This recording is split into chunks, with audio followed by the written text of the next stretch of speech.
네, 우리 선수들이 나름대로 앞에서 전반전 스타팅을 뛰었던 선수들이 상당히 체력 수급을 많이 했고 감독은 경기 중에 나름대로 느낌이라는 것이 오기 때문에 그런 느낌이 왔을 때 우리 세 선수의 리더를 갖고 교체했던 타이밍이 잘 맞아 들어가지 않나 저 또한 그렇게 생각합니다.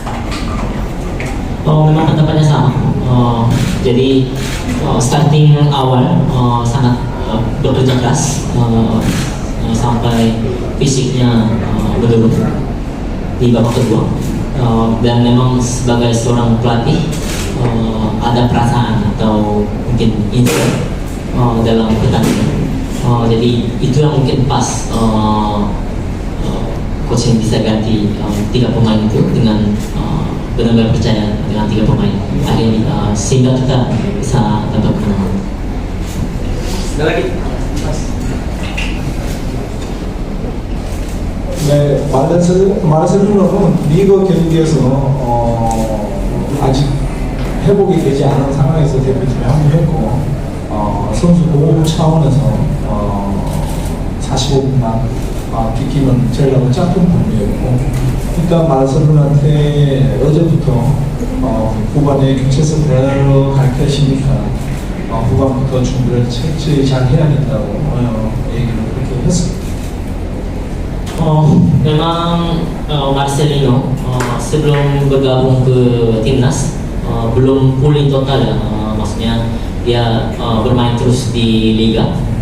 Jadi karena itulah ya memang alasannya kenapa hanya dimainkan 45 menit aja. Dan kemarin pun sudah dikasih tahu kepada Marcelino bahwa Marcelino akan tidak dimainkan di babak pertama, tapi ya di babak kedua. Jadi coach minta tolong kepada Marcelino untuk mempersiapkan dirinya dengan baik di babak kedua. Soal tadi pertanyaannya capek atau tidak, ya tentunya pasti capek ya, karena Robi sendiri fokus di bertahan dan harus membantu juga menyerang gitu, apalagi di throw-in. Karena kalau untuk throw-in ya sebenarnya nggak mudah, karena kan satu Robi udah harus fokus di pertahanan dan Robi juga harus siap ketika throw-in, harus siap ketika menyerang, ke bertahannya harus cepat juga.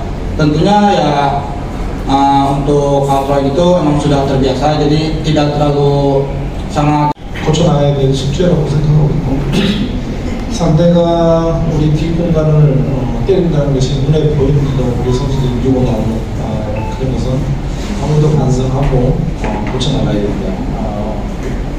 그렇게 생각합니다. Pastinya menjadi PR yang mesti diperbaiki.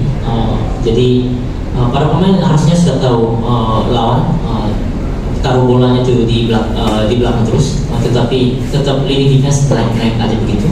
Nah itu yang memang harus diperbaiki untuk kedepannya. Itu juga harus dievaluasi. Ada lagi? Oh, kasih.